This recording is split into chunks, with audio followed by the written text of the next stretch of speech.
Down with the anti-India bakwas. We've seen Muslim women in full burqas attending Narendra Modi's rally. विदेशी media किस तरह से भारत और PM Modi के खिलाफ जहर उगलती है, ये तो आप कई बार देख चुके हैं। भारत विरोधी सवाल पूछने के लिए अमेरिका ने तो पाकिस्तान और बांग्लादेश के कुछ पत्रकारों को गोद ही ले लिया है। लेकिन आज हम आपको पहली बार एक ऐसे विदेशी पत्रकार का बयान सुनवाएंगे जिसने 2 मिनट में पूरी विदेशी मीडिया को मिट्टी में मिला दिया है।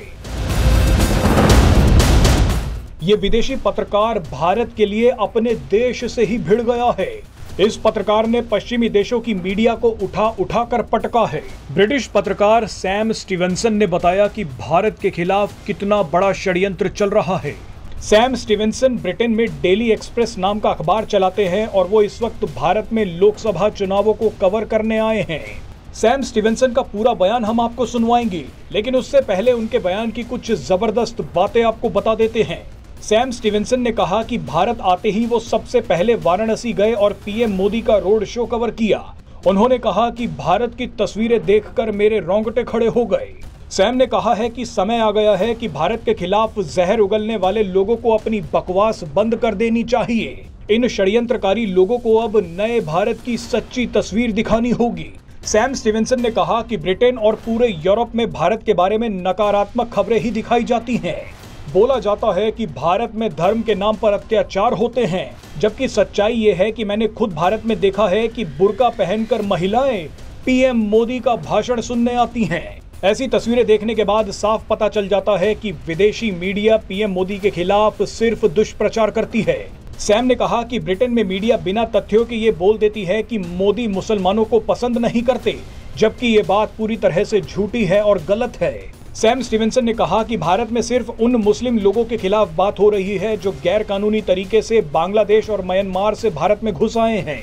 आइए अब आप खुद सैम स्टीवेंसन का बयान सुन लीजिए।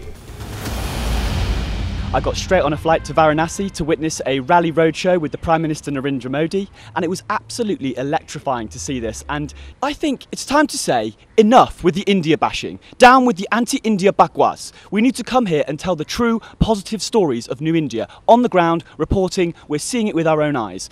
Unfortunately, a lot of the narratives that exist in London and across Europe are negative stories about India. We're hearing things like religious divisions, but that's not what we've witnessed on the ground. We've seen Muslim women in full burqas attending Narendra Modi's rally. It's time to start telling the positive stories of New India, of this great nation on its epic trajectory to becoming a $5 trillion economy in the future. Unfortunately, the perceptions of India across Europe and the West are not good. And this is because we are being fed negative stories from the press. The British media are attempting to simplify something that's very complicated. And they're attempting to say that Modi, he doesn't like Muslims. But it's not as simple as that, because we're talking about specific illegal immigrants coming from places like Bangladesh and Myanmar, okay? But they're tarring him with one brush. They're saying Modi is anti-Islam.